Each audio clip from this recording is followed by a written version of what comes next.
We had a client who would self-soothe by sticking their finger between their eyeball and their eye socket, and rub the side of their eyeball. Mental health workers of Reddit, what's the most effed up thing you have seen? I worked in a psychiatric medical institute for children. One girl, around 13, had been pimped out by her mother and abused by several men. One night at bedtime routines, she hadn't come out of the shower yet and had locked herself in. When she finally opened the door, she had bit into her hand, and her veins and tendons were showing. She kept moving her hand to watch them move. Craziest thing was that once she was transported to the hospital, her mother made jokes about how her daughter just wanted to see what it tasted like. This girl basically turned into a celebrity around the campus because all the other children thought she was edgy for what she had done. By far, the most heartbreaking things for me usually involved repetitive movements and the person being nonverbal. Let me explain. I was helping cover night shift for a residential treatment center.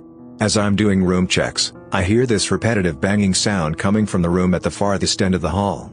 Go down there as quickly as I can, and see the girl laying face down, raising her upper body up off of the pillow and slamming back down on the bed over and over and over again. All while she was asleep. When I grabbed another staff, they just kind of shrugged and said, "Yeah, she does that like every night." It's sad, isn't it?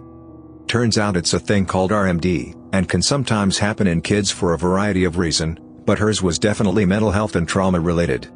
Also, had another teenage girl get brought in right after a guy had picked her up, gotten her high on bath salts, and sexually assaulted her.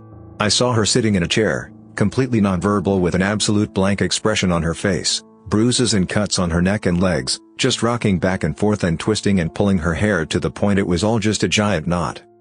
I can handle screaming, sobbing, fighting, all of that.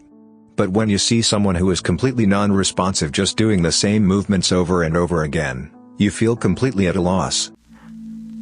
As a psychologist, I sometimes pick up hours at local clinics, weekends mostly. I specialize in children and family issues. A family came in randomly with their 5-year-old son. He had not spoken in a month. Not a word. A month ago, this poor child watched as his 6-year-old brother drowned in the family pool. The parents were unaware that both kids had gone outside. Unbelievable trauma. The 5-year-old had a 1,000-yard stare. Parents were crushed. We had a nonverbal extremely low IQ client who would self-soothe by sticking their finger between their eyeball and their eye socket, and rub the side of their eyeball. Our assumption is that they have an extremely high pain tolerance, and the stimulation may have actually felt good to them. Had a patient when I was in my psychiatry rotation in medical school, who had said that he had killed 2 people when he was in a gang 15 years ago, and was now hearing the voice of God telling to hurt himself as punishment. He kept darting his eyes around the room. Definitely creeped me out during the patient interview. Not a mental health worker but a camp counselor at a camp for underprivileged kids. We had a camper who would blind rage. He would be completely normal, then randomly would effing snap. The very last day of camp, he was just waiting in line for something, when someone threw a rock and hit the kid who had blind rage directly in the eye, causing him to bleed from his eye. I have never heard a worse scream in my entire life. He then starts running towards the kid who hit him in the eye. It effing took 4 staff to get this 10-year-old to not effing kill another kid. While working in a jail, I was called down to someone's cell to assess him for homicidal ideations. When I got there, he had carved pieces of his legs out, and stated he was a follower of Satan, whom told him he needed to release some spirits from his body. He had a long history of self-harm, including swallowing glass. He had a high threshold for pain. Jail was not a place he should have been at, but unfortunately mental health funding is one of the first to go when there are budget cuts. I work in the forensic side of mental health. Where do I begin? PT. Was drunk and was physically assaulted by her boyfriend. Upon arriving at the hospital is hysterical and tells nurse she was sexually assaulted in the back of the ambulance. Medic denies it. During the investigation, both are asked to take lie detector tests. He passes. She fails and tries to commit suicide, saying the police had been horrible to her and accused her of lying for attention. She now has brain damage. DNA results come back. She was telling the truth. Another story. Woman claims her coworkers at a fast food restaurant are controlling her mind with their iPods. They aren't really coworkers, they are secret military police. They make her black out and gang rape her. She gets pregnant and gives birth under their control, and they take the baby and start raping her too. Every night she can hear her daughter begging for help but cannot get to her. She starts calling 911 saying her daughter is being raped and ends up making dozens of calls before she is arrested for misusing 911. She never had a daughter. She refused to believe this and kept screaming at us to go find the bloody sheets in her closet as proof. There were no sheets. I've never seen a human being as scared as she was before that day. But none of it was real. The third story. Young guy in his early 20s. Found guilty of raping several children from infancy to 10 years old. Admitted that he started molesting kids when he was a teenager. Admitted to bestiality. He purposely chose infants or disabled kids because they couldn't tell on him. He had journals where he talked about his crimes and drew cartoons of his assaults. He also wrote about his future plans for assaulting more children and invented torture devices he wanted to build. He had plans and diagrams where he was planning on surgically removing his own penis. This guy was a Hannibal Lecter in the making. After he was found guilty and committed, he started torturing himself. He would try to think of painful sexual things to do to himself, and if he found out he was not the first person to think of that particular way to inflict harm, he would rage out. He was obsessed with finding new ways to hurt people in a sexual way. He violated himself multiple times with a plunger while dunking his head in the toilet. Poop. So much poop. Especially in the hair. The smell lingers for days. I've seen and smelled some poop in my day. I'm not a mental health worker myself, but I do remember one girl I saw while I was put in a psych ward about a year ago or so. In the place I stayed in particular, most of us were there because of self-harm and suicidal tendencies. However, there was one little girl who was somewhere between 8 and 10, who was very different. I was in there a whole 3 days, and every day she would have screaming, thrashing, punching panic attacks to the point where she would have to actually be given shots to force her to sleep.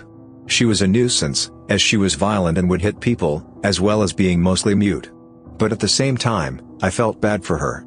It takes a lot to make someone, especially at her age, completely lose grip with reality like that. I don't know the full story, or even if this is true, but apparently both of her parents had died. I don't know how, but I know that she had been abused badly by whoever she was living with. She didn't have friends, and I doubt she had been to school for a while, seeing as she had been in the ward for a long time. I think about that a lot. I hope she's living a better life. Don't work in the mental health profession, but I remember when I was in basic combat training, there was a girl in my platoon, who often just stared at us without blinking. She'd open her mouth to speak but would just mumble. She'd sometimes say things about eyes being everywhere, watching her, and I think she refused to eat the food provided, because she was paranoid. She had a weird speech pattern as well. And at night when we were asleep in the female barracks, she was caught wandering around talking to herself and the supposed giant spider she claimed to see crawling on the ceiling. Long story short, she was sent to the psych ward after having a mental breakdown that was triggered by the presence of the drill sergeants. She claimed they looked like demons. Come to find out, she was a paranoid schizophrenic, and they did not even catch that in her mental evaluation, before shipping her to training. Fun fact, did you know that batteries have a distinct smell when the contents react with saliva in your stomach contents? Because they do. Here's how I know. Worked in a mental health facility, girl ate a Duracell AA battery on Christmas. She displayed self-harm, which, to her doctor, was attention-seeking behavior. Basically, a co-worker and I were working on Christmas Eve and were doing med count. This facility was a facility where it's basically assisted living without getting hands-on. This gave them a sense of normalcy and independence to possibly go back out on their own in the real world, if even possible. For those who don't know, med count is when we count meds to make sure the correct doses are there, and they correlate with the appropriate day. So she thought we were avoiding her on purpose. We weren't. We were gearing up to make Christmas cookies with them after med count, so we were trying to get a lot done so they would have fun, and not have to be interrupted by us leaving to go get meds ready. Another resident comes in, not even 5 minutes into my shift, and says the remote is missing batteries and she thinks this girl has them and won't give them back. So I go out, ask for batteries, and the girl doesn't answer. I keep asking and finally get a muffled answer, no. So putting on my metaphorical dad pants, I put on gloves, ask her to come to the office, and sit her down with us and say, "All right girl, spit it out, now." And I hold out my hand. It takes her a minute, but she complies and out comes what's left of a Duracell AA battery. My coworker almost throws up. She's got black stained lips and they clearly have the start of chemical burns on them. When the battery hits my hand, I immediately feel the heat from the contents eating through the glove, so I take it off and put it in a bag for the paramedics and for evidence for her doctor. My coworker is outside dry heaving still. The metallic smell mixed with burnt skin and vomit filled the office and I almost lost it but kept it together. She then says my stomach and mouth hurt really bad. Well yeah, I reply, you just ate a battery. Why would you do something silly like that, girl? If you needed to talk, you know you have my coworker and I. She shrugged and then asked, am I going to be 302D? For those who don't know, 302 is a code for someone who's involuntary committed basically. I respond with, well girl, I'm going to be honest, you're going to hospital. That's not changing, and I'm sorry about that, but it's happening because we don't know why your stomach hurts, so they will check you out. As far as being 302D, that's not what I'm focused on at the moment. At the time I was more focused on the mixture of black sludge she's throwing up mixed with half-digested food. I knew why her stomach hurt, but I needed to calm her down because if anyone knows, telling a patient or resident they will be 302D isn't a good idea at all. She went to hospital and they ended up committing her decision. They regulated her meds and she was back in a week's time. This wasn't the last incident with her, but on Christmas Eve it was way more than I wanted to deal with, to be honest. Needless to say, no one ended up making Christmas cookies. Got stories for days, thanks to a family member who worked as one of 3 mental health first responders in a meth-ravaged city of over 100,000. There's the dude who was found in the park with his hands completely rubbed raw because he was using rocks to remove his fingerprints. Severe paranoia, thought the mob and CIA were after him.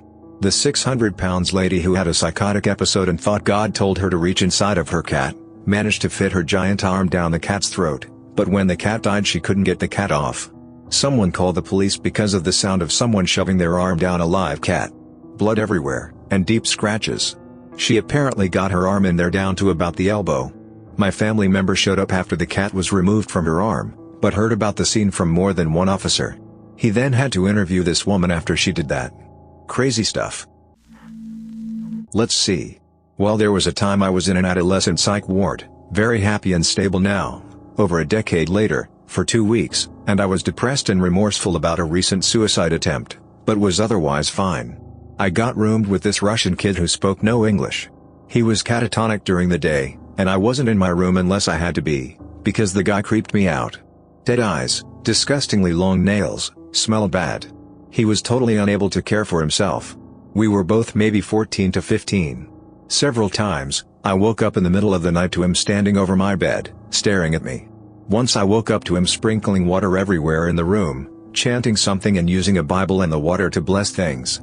There was a big window between the heads of our beds, and he repeatedly blessed that window by saying something in, what I assume was, Russian in a deep, demonic voice, and then sprinkling water from a bowl he somehow procured. He sounded legitimately possessed. He did this for at least an hour, before eventually starting to sprinkle the water Catholic priest style on me, my bed, etc. And then I noticed the smell of urea. That was pee, not water. Highly dehydrated pee. I waited until he stopped this robotic sprinkling and demonic chanting, and then got up as if I was going to go to the bathroom, but then ran out and called a nurse. There was yellow-orange splatter all over my sheets. And somehow that crap wasn't as terrifying as the sleep paralysis and night terror combo I used to get. But it was wild and gross. Not a worker, but when my sister was checked into a psych ward after a suicide attempt, I went and visited her and got to meet some interesting people. My sister had made some friends there, and one of her friends had hallucinations, auditory and visual. This boy was no older than 16, and his explanation of what he saw was effing horrifying. Basically, he was always surrounded by ninjas who raped him and were always watching him. Now at first it sounds kind of bizarre and maybe even funny, but really think about it. Vanta black, hooded figures were always somewhere in the room watching him, the only visible thing on their bodies were the eyes. He said the ninjas would rape and torture him at random, and if they weren't doing that they'd be in the corners of the room telling him to kill himself. This boy was always looking around, giving blank stares to random places in the room. The most effed up thing is that you'd see him start to tear up and shake, and you just felt so helpless. I hope he finds peace one day, and I think about him a lot. Thanks for watching Radio TTS, hit the subscribe button and activate the bell notification to see more videos like this. Find the link for the original Reddit post in the video description and upvote these stories. Huge respect to all mental workers, you are amazing for being able to do this job.